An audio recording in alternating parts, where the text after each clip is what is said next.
Silence. What are we on the look for? Blueberry bushes. Blueberry bushes. Do you see what I see? Look right there. Woo! What's that? Ah.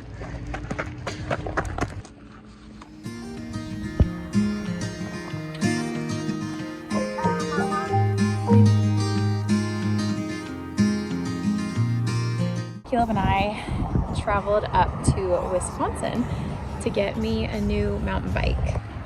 Tell them what I got. That's Caleb's. This is my beautiful thing. And of course we stopped at a garden center on the way home.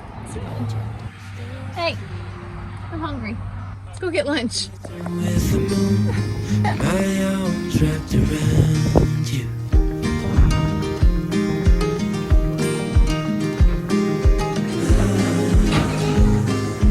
What about this one, ready? Pay attention, what shape am I drawing? A circle! Sea of diamonds, I can tell the difference to your eyes. Circle? Morning's coming, we're not rushing. Lie with you until the end of time. We made it home, and now it's time to unpack the car. What's Daddy doing? He's fixing his bike. I think we're gonna go up and see if we can find mushrooms before all the rain comes this week. In the meantime, I need to unpack all of these guys. They do have to go inside because it's a little, well, other than the shrubs, but the dahlias and the lavender is probably safe to put outside, but I'm gonna keep them inside until it's a little warmer. What? Oh.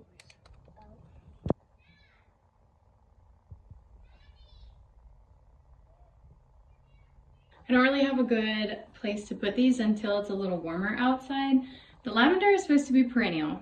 Well, it says on the tag that it's perennial. Online, this variety said zone 6. So we'll see, because I'm zone A. It's worth a try. I also have lavender seeds that are supposed to be hardy in zone 5. So I'm gonna try growing those from seed outside as well, which I can plant anytime, which I'll probably do after it rains this week. Because I don't have a great area to keep them, and I already have our south-facing window upstairs full of all of our tomatoes, as you've seen, they're just gonna have to be right here in the music room on the window edge. Now I just gotta clean up a few things, and Caleb's finishing his bike, and we are gonna go look for mushrooms. This could potentially be our first foraging video, guys. If we find something. If we don't, I guess it's still the first foraging video, but I know that things like ramps and other plants are starting to pop up. So I'm just eager to get outside since it's been so warm and moist. There's gotta be something.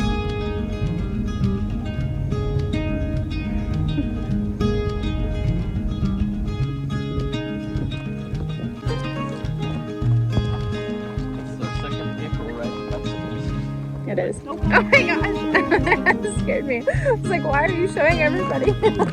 What are you? You're a king. Are we gonna find any mushrooms today? Yeah. You think so? Yeah. I hope so too. Isn't this a look? We're also gonna be on the hunt for ramps. So, yeah.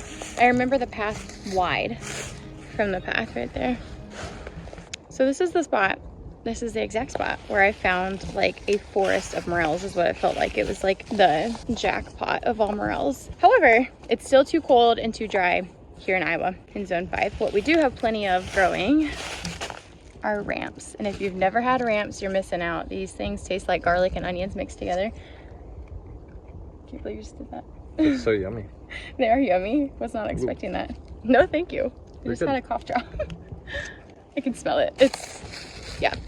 There is another plant that looks very similar to those. However, it doesn't have the red and the white on the bottom like ramps do. The biggest indicator that the ramp is the smell, which we don't have smell-o-vision, so they can't smell it. But if you break that foliage, here, I'll show you guys. So right here, these are fresh. These are young. But you can see down here, the stem is kind of pinkish, reddish, purplish, whatever color you want to call that. If you take these and you just break the foliage off and smell it, and it smells like onions and garlic, then you've got yourself some ramps. Now, you don't want the ones that are variegated or splotchy. Those are not ramps. There are some ramps that don't have red on the stem. Again, break the foliage and smell it. If it smells like an onion and a garlic, mixed together, you've got yourself some ramps. So we're gonna harvest some ramps. The area we harvest ramps in, they're everywhere. I mean, there's an abundance of them here. Where I know is some foragers are very particular on only take one of the two, or one of the three, two or the three leaves and not the whole plant, and don't dig out the whole bulb. Where we are, they're almost invasive, and so we just dig up the whole bulb. I take a little knife, I'll show you guys here in a minute, and just cut it kind of like at an angle, so that if it wants to grow again, it can. But just so you know, if you find ramps in an area where there's not a bunch of them, do be cautious that you're not pulling up every single one. Okay, I found an example. The spotted plants that have the same foliage shape as ramps, but have green and like pinkish purplish variegation, those are trout lilies, and those are not what you want to harvest. And they look like this. These right here, these guys coming up, those are ramps. That's a white ramp. So typically when we go to forage, we take plastic bags. That's usually what we have in the car.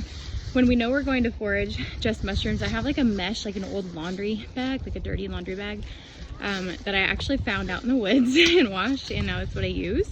Obviously using something that's more porous for mushrooms is good, because any spores can drop off mushrooms and replant. But if a plastic bag is all you have, it's not the end of the world. Don't let somebody make you feel super guilty and ashamed about using a plastic bag.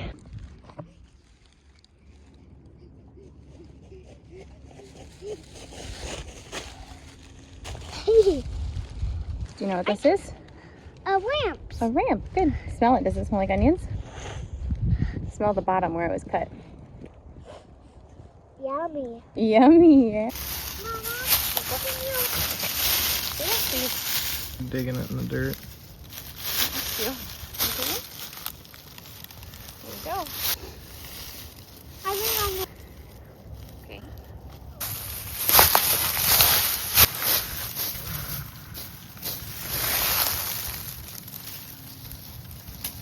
So we really enjoy our ramps with scrambled eggs, or when we are finding morels, they're also really good with mushrooms, of course.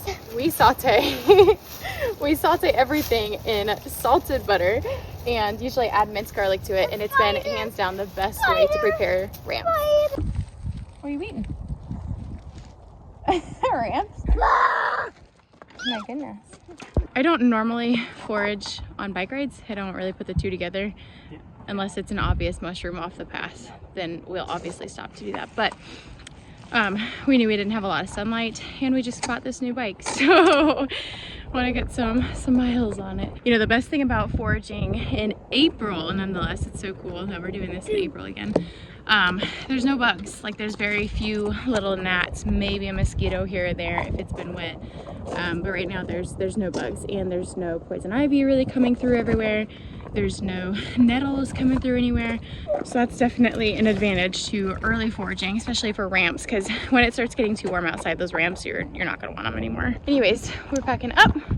We're gonna head home. We have been in 3 states today, and you guys have been kind of there with us. You're only in Wisconsin and Iowa with us, I guess. But thank you guys for hanging out with me, and I'll catch y'all on the next video. See ya.